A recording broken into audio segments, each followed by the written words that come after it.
Shalom, peuple de Dieu. Nous sommes très contents de vous retrouver encore une fois de plus dans cette émission Questions pertinentes, une émission qui traite des questions à caractère biblique pour donner beaucoup plus de lumière. Alors aujourd'hui, nous allons continuer avec le sujet de la foi passée, le siècle présent selon la parole de Dieu. Et nous sommes très heureux d'être avec le pasteur Poyo Mande Gervais. Qui va nous donner plus de lumière à toutes les questions, comme la fois dernière. Et nous profitons de l'occasion pour vous dire merci, vous tous qui avez suivi et qui avez envoyé des commentaires plus tôt pour encore nous encourager. Alors, sans plus tarder, nous allons passer directement à l'émission juste après la transition.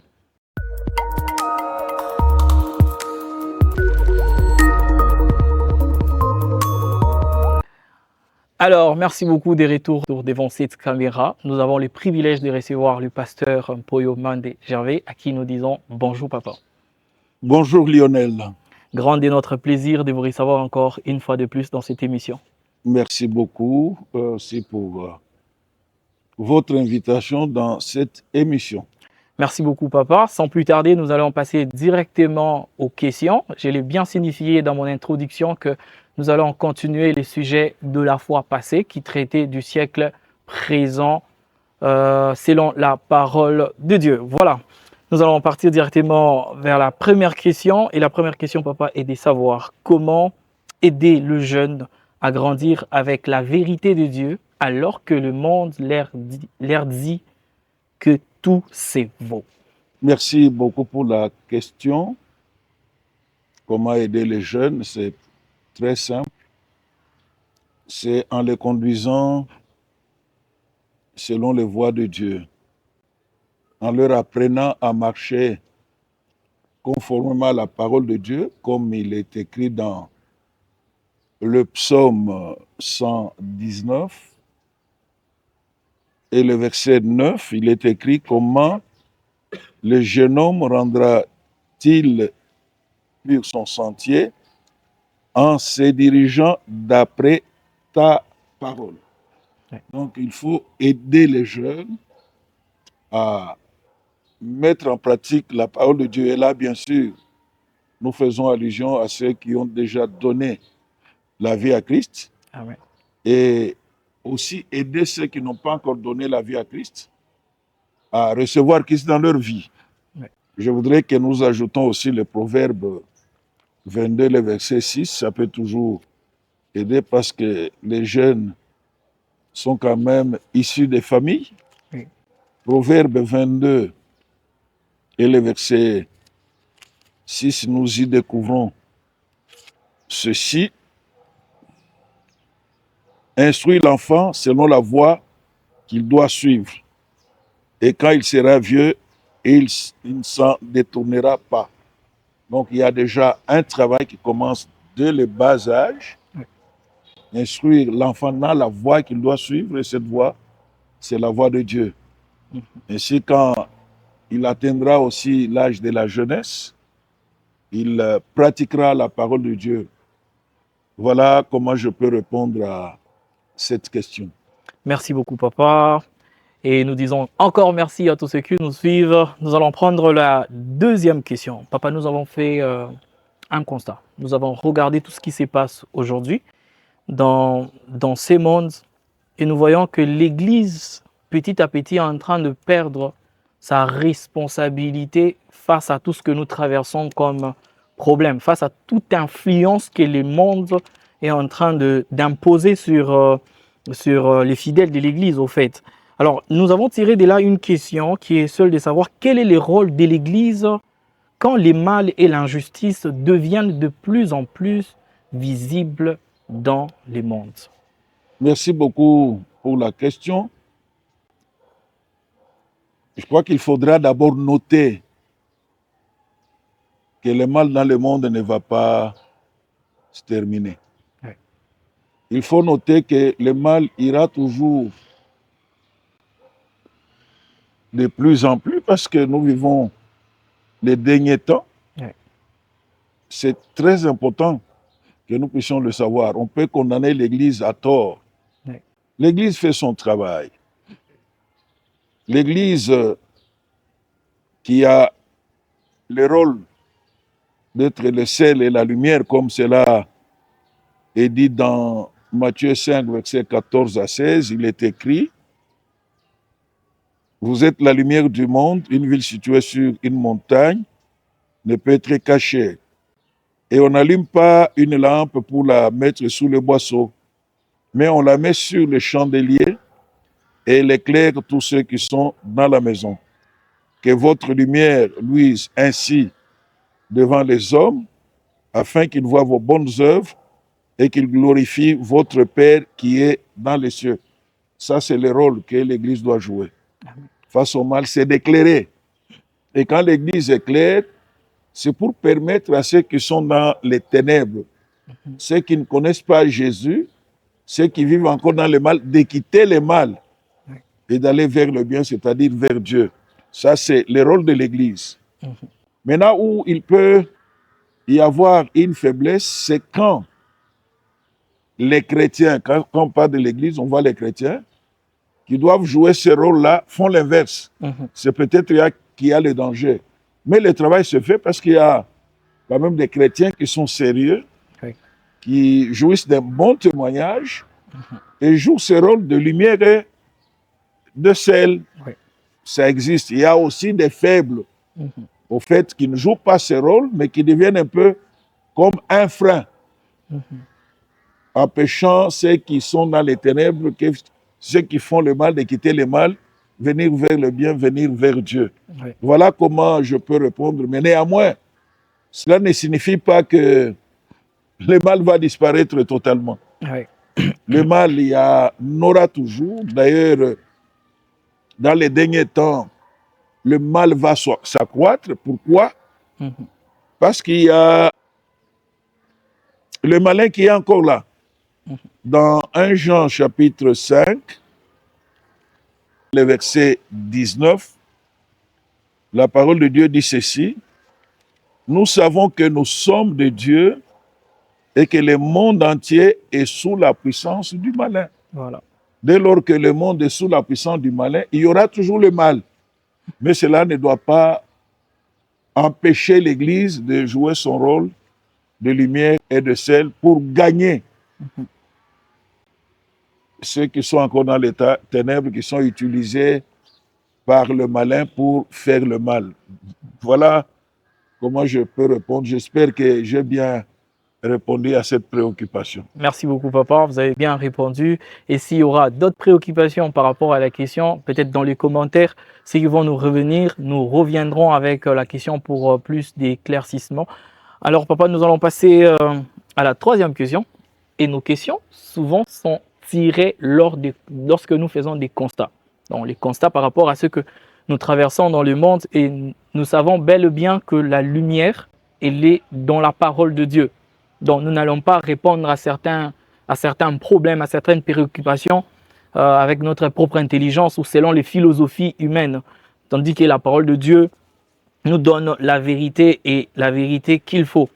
Alors, nous allons passer à la troisième question. Selon les constats faits, pour certaines personnes, elles ne sont chrétiennes que les dimanches, que les jours où il y a programme de l'Église. Pour certains, ils ont même des jours dédiés à la sainteté. Donc, pour eux, la sainteté, c'est par rapport à une journée. Et une fois la journée terminée, ça devient autre chose. Et de là, nous avons tiré la question de savoir, papa, pourquoi beaucoup de chrétiens sont attirés par les choses du monde, même si elles les éloignent de Dieu. Pourquoi ils sont attirés par des choses du monde? C'est tout simplement parce que l'amour du monde est encore en eux. C'est parce que l'amour du monde est en eux. Nous lisons dans 1 Jean chapitre 2, versets 15 à 17. Il est écrit ceci: n'aimez point le monde, ni les choses qui sont dans le monde. Si quelqu'un aime le monde, l'amour du Père n'est point en lui. Car tout ce qui est dans le monde, la convoitise de la chair, la convoitise des yeux et l'orgueil de la vie ne vient point du Père, mais vient du monde. Et le monde passe et sa convoitise aussi. Mais celui qui fait la volonté de Dieu demeure éternellement. Donc, c'est l'amour du monde. Quand on dit l'amour du monde, c'est l'amour de ce système qui est hostile à Dieu. Voilà. C'est l'amour de ce système qui est contraire à la parole de Dieu. Donc, ces chrétiens-là sont encore remplis de cet amour. Et dans Jacques, chapitre 4, verset 5, il est écrit « Adultères que vous êtes, ne savez-vous pas que l'amour du monde est inimitié contre Dieu? Celui donc qui veut être ami du monde sera ennemi de Dieu. » Je reprends. Jacques 4, 5. « Adultères comme vous êtes, ne savez-vous pas que l'amour du monde est inimitié contre Dieu? Celui donc qui veut être ami du monde sera ennemi de Dieu. » Donc, ces chrétiens sont encore charnels. Ils ne sont pas encore vraiment remplis de l'Esprit de Dieu. Ils sont encore remplis de l'amour du monde. C'est ce qui fait qu'ils sont souvent entraînés à vivre tel que le monde le propose. Et là, ils ne se rendent pas compte que cela les éloigne de Dieu. Voilà comment je peux répondre. Donc, ils aiment encore le monde. Ils aiment encore ce système qui est hostile à Dieu, qui est hostile à la parole de Dieu. Ils sont encore faibles. Ils sont encore charnels. Et là, nous sommes dans Galates chapitre 5, versets 16, 17 et 24. Écoutez ce que l'apôtre Paul dit. « Je dis donc, marchez selon l'esprit, et vous n'accomplirez pas les désirs de la chair. Car la chair a des désirs contraires à ceux de l'esprit, et l'esprit en a de contraires à ceux de la chair. Ils sont opposés entre eux, afin que vous ne fassiez point ce que vous voudriez. » 24. Ceux qui sont à Jésus-Christ ont crucifié la chair avec ses passions et ses désirs. C'était juste pour confirmer que ces chrétiens-là sont encore charnels. Ils ne sont pas spirituels, c'est-à-dire ils ne marchent pas conformément à la parole de Dieu. Ils marchent selon les convoitises de la chair, selon leur propre désir. Autrement dit, c'est que leur vie n'est pas encore crucifiée avec Christ. Voilà. C'est ce que je voulais compléter pour montrer pourquoi ces chrétiens-là sont toujours attirés par la vie du monde. Merci beaucoup, papa. Merci pour cette réponse. Alors, nous allons passer directement à la quatrième question qui est de savoir comment rester pur et obéir à Dieu dans un monde rempli de tentations et de distractions. Surtout ici, papa, dans ce monde aujourd'hui, le jeune, non seulement le jeune, presque tout le monde est exposé à la distraction et à la tentation mise à l'œuvre par l'ennemi. Tout ce que nous voyons, la technologie, je crois bien pouvoir poser encore une telle question la fois dernière, mais sur un autre angle. Cette question nous revient encore aujourd'hui, vu la pertinence. L'ennemi s'investit dans beaucoup de choses pour distraire les enfants de Dieu. Il ne se limite pas seulement quand les gens ils sont en dehors de l'église. Même dans l'église, il y a certains constats. Avec surtout les téléphones, souvent vous en parlez plusieurs fois. Non seulement le téléphone, nous allons voir avec certaines décorations dans l'église. Quand nous regardons tout ça, vous voyez vraiment que ça met les enfants de Dieu dans une distraction totale. Alors nous voulons savoir comment rester pur et obéir à Dieu dans un monde rempli de tentations et de distractions. Merci beaucoup. Dans 1 Thessaloniciens 4, le verset 3, il est écrit, ce que Dieu veut, c'est votre sanctification, c'est que vous vous absteniez de l'impudicité, ainsi de suite. Je crois que c'est la première partie que nous intéresse. Ce que Dieu veut, c'est votre sanctification. Et la parole de Dieu est là pour nous aider. Oui. Lorsque nous pratiquons la parole de Dieu, elle va nous aider dans sa prière qui est reprise dans Jean 17. Jean 17 et le verset 17. Jésus prie en disant, sanctifie-les par ta vérité, ta parole est la vérité.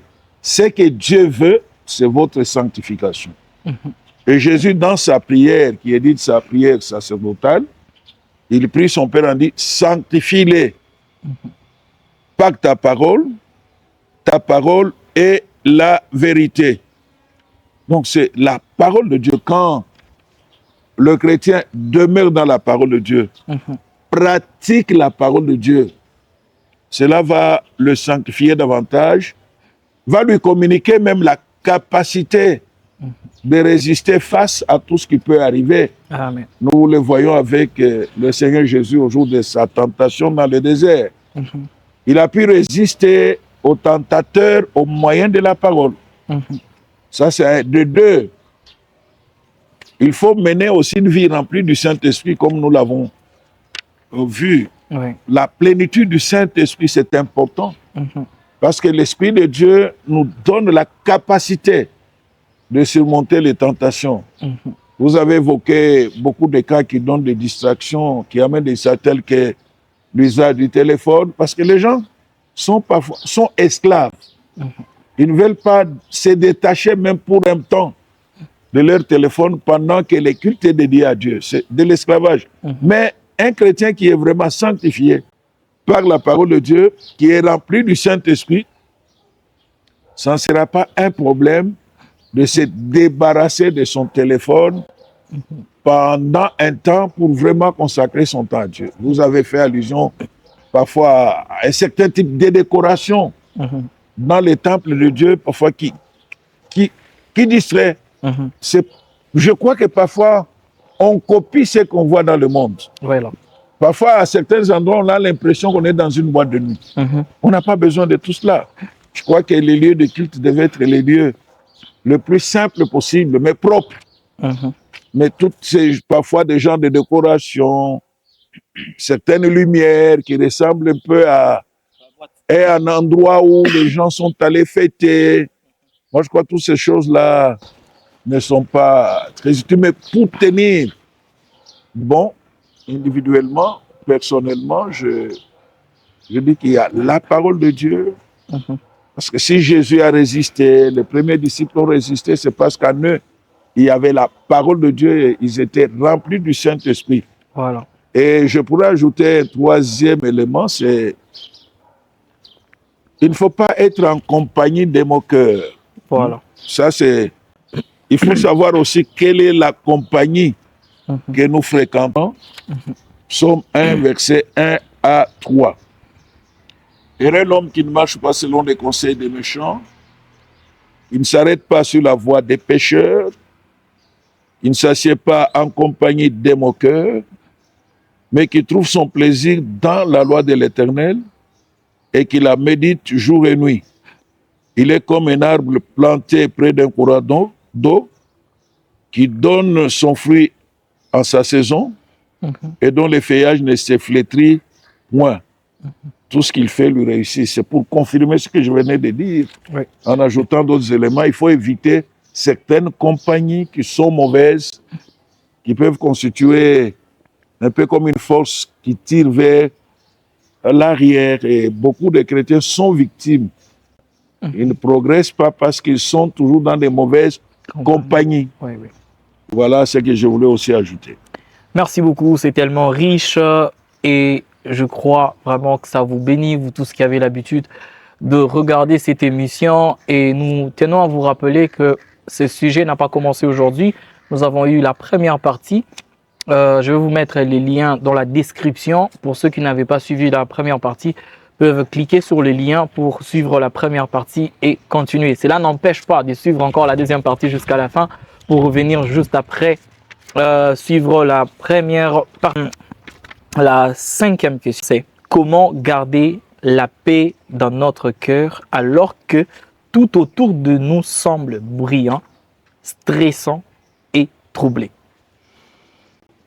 Dans Jean 14, 27, il est écrit, quand Jésus est ressuscité, voilà ce qu'il dit à ses disciples, je vous donne ma paix. Je ne vous donne pas comme le monde donne. Que votre cœur ne se trouble point et ne s'alarme point. Donc Jésus, c'est lui qui donne la paix. Il est appelé prince de paix. Alors comment conserver cette paix dans ce monde avec beaucoup de stress, avec beaucoup d'événements troublants? C'est très simple. Oui. Il faut garder sa communion avec Dieu, garder sa relation avec le Seigneur Jésus-Christ. C'est tout. Voilà. Parce que c'est lui seul qui peut garantir la paix. C'est-à-dire, on peut vivre avec la paix tout en étant dans un environnement stressant. Cela ne peut pas enlever la paix que Dieu nous donne au travers de Jésus-Christ. Moi, je crois que c'est la communion avec Dieu, cette relation avec Dieu, en se débarrassant du péché, qui peut nous garantir la paix à tout moment et dans n'importe quelle circonstance. Même s'il peut arriver qu'à un moment, on est secoué par certaines situations, mais on finit par retrouver la paix. Souvent, il y a des chrétiens qui n'expérimentent pas cette paix d'une façon permanente. C'est parce que leur relation avec Dieu, leur relation avec le Seigneur Jésus-Christ n'est pas du tout bonne. Ça, nous le disons pas d'une manière théorique, mais d'une manière pratique. Voilà, merci beaucoup. Nous avons une question qui nous vient de la Côte d'Ivoire, de la part de la sœur Lauriane, à qui nous disons bonjour, salut. Et papa, sa question est de savoir, le terme père spirituel est-il biblique? Quel est son rôle dans la vie des chrétiens? Et faut-il obligatoirement en avoir avant de devenir pasteur? Elle précise avant de devenir pasteur. Merci beaucoup pour la question, sœur Lauriane, que je salue ainsi que toute sa maison. À vrai dire, le terme père spirituel, nous ne le trouvons pas dans la parole de Dieu. C'est clair. Mais néanmoins, je comprends que cette expression est utilisée juste pour différencier ou faire la distinction entre le père biologique et le père dans la foi. Voilà, c'est juste pour faire cette distinction. L'expression n'est pas dans la Bible. Dans 1 Corinthiens 4, verset 15, il est écrit: car quand vous auriez 10 000 maîtres, c'est Paul qui parle, écrivant aux Corinthiens, car quand vous auriez 10 000 maîtres en Christ, vous n'avez cependant pas plusieurs pères, puisque c'est moi qui vous ai engendré en Jésus-Christ. Vous comprenez? Le père, c'est lui qui engendre.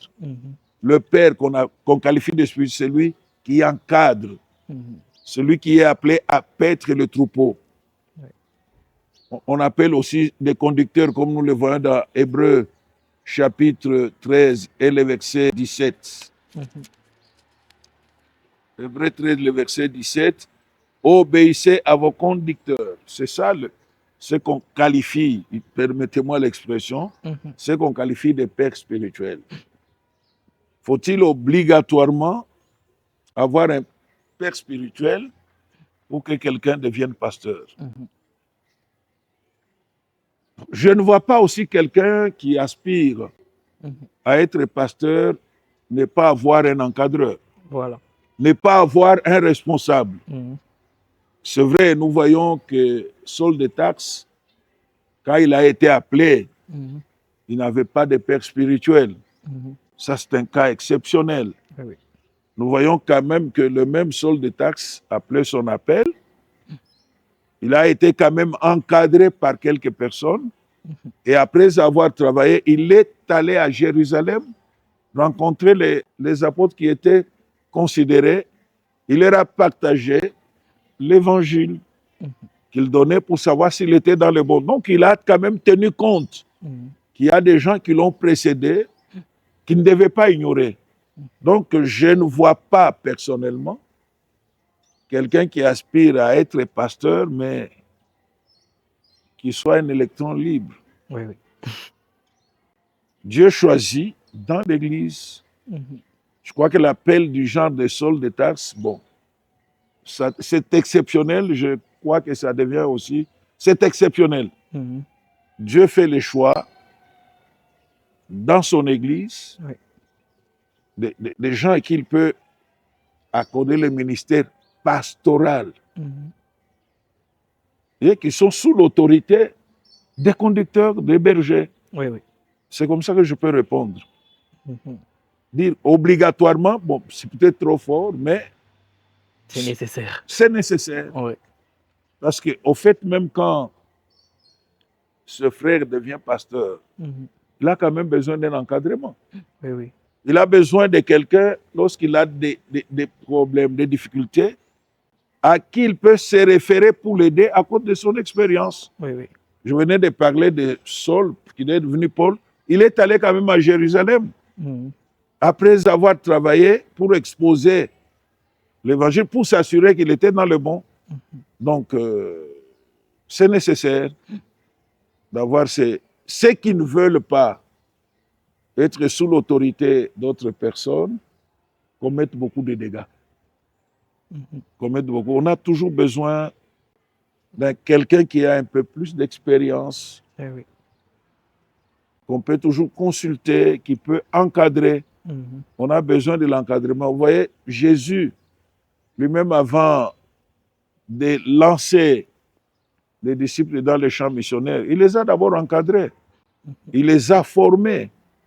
C'est pourquoi il sautait avec eux, il voyait comment ils travaillaient, il les enseignait. C'est lui qui était pratiquement leur père. Si nous acceptons les termes père spirituel, c'était leur père. Et ils avaient besoin de cet encadrement.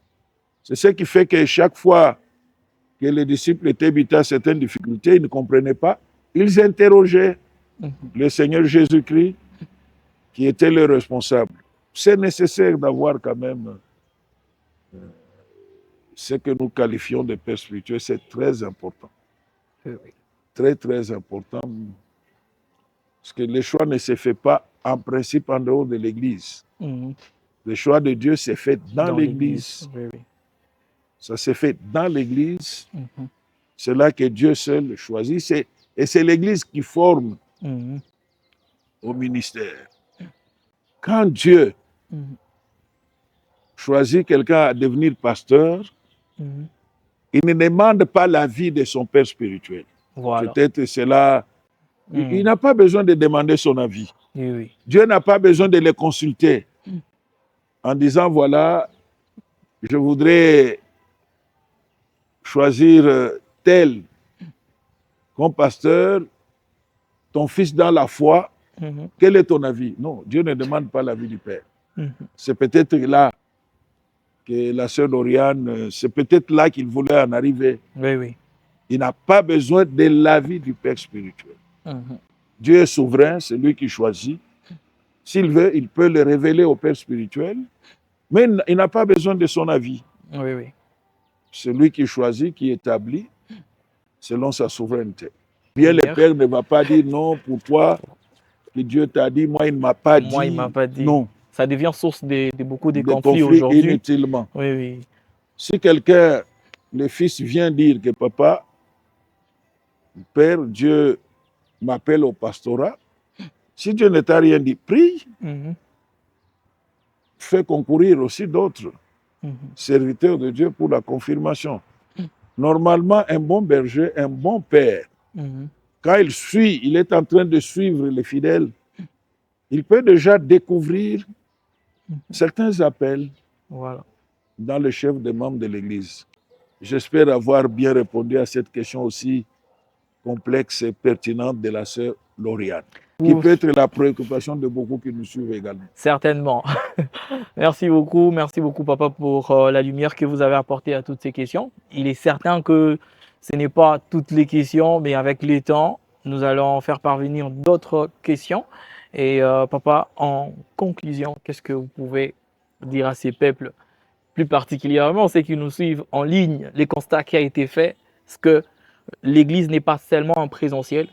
Il y a des gens le dimanche qui n'ont pas le temps de venir à l'église, mais comme la parole de Dieu nous dit d'aller faire de toutes les nations les disciples qu'est-ce que papa, vous allez nous donner? Je voudrais d'abord attirer aussi l'attention de ceux qui ne veulent plus aller sur le lieu de culte. Oui. Parce qu'ils ont la possibilité de suivre une prédication en ligne. En ligne, Non, ils doivent arrêter. Parce que la parole de Dieu dit, voici qu'il est doux et agréable pour Les frères les frères de demeurer ensemble. Dieu veut voir aussi les chrétiens être ensemble. Mhm. Cette histoire de dire non, moi je vais suivre en ligne, non.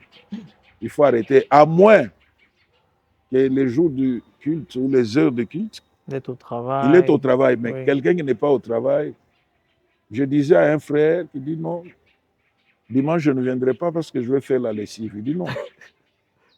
Ça, non. Mhm. Fais ta lessive, soit samedi soir. Mhm. Il ne faut pas priver Dieu de ce temps-là. Donc, j'en appelle à tous ceux qui ne fréquentent plus des églises parce qu'ils peuvent suivre une prédication en ligne. Non. Mhm. Ils doivent arrêter ça.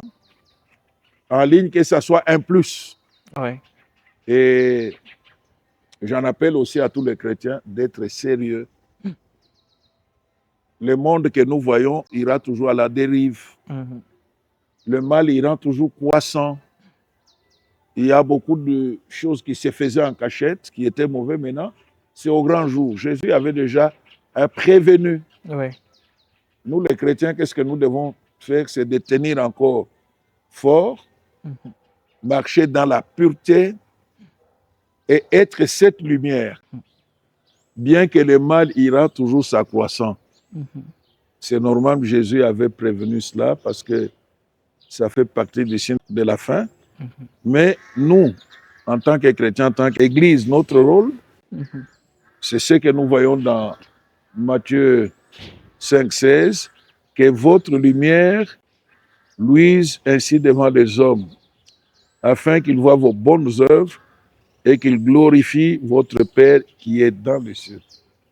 C'est notre responsabilité d'éclairer. Comment allons-nous éclairer? Ce n'est pas seulement en évangélisant, en parlant de Jésus et surtout aussi par notre comportement. Oui. Je crois que c'est là le plus grand défi. Je crois que notre comportement parle mieux que les versets bibliques. Oui, oui. Parce que souvent nous parlons de Jésus à d'autres pour qu'ils quittent le mal, pour qu'ils quittent les ténèbres. Nous montrons comment Jésus transforme pendant que nous-mêmes nous ne sommes pas transformés. Oui, oui. Je crois que nous, en tant que chrétiens, nous devons travailler plus notre comportement avec l'aide du Saint-Esprit afin que d'autres soient gagnés même sans parole en voyant seulement notre manière de vivre. Les premiers disciples ont été appelés chrétiens à Antioche. C'est quand on les a vus vivre la manière de vivre. Parce que c'est vrai, c'est la catastrophe de nos jours. Vous allez trouver les mêmes frères, les mêmes sœurs qui sont dans les chorales, comme on appelle ailleurs, qui sont dans les groupes de louanges, dans les églises. Les mêmes personnes sont des cavaliers lors des fêtes. Mais c'est grave. Oui. Et voyez même la manière dont ils sont habillés. Il y en a qui sont presque nus. Les mêmes personnes. Nous sommes samedi, dimanche, vous les trouvez en train de chanter. Et souvent avec des chansons du monde. Nous devons faire la différence. Oui. C'est là où Dieu nous attend.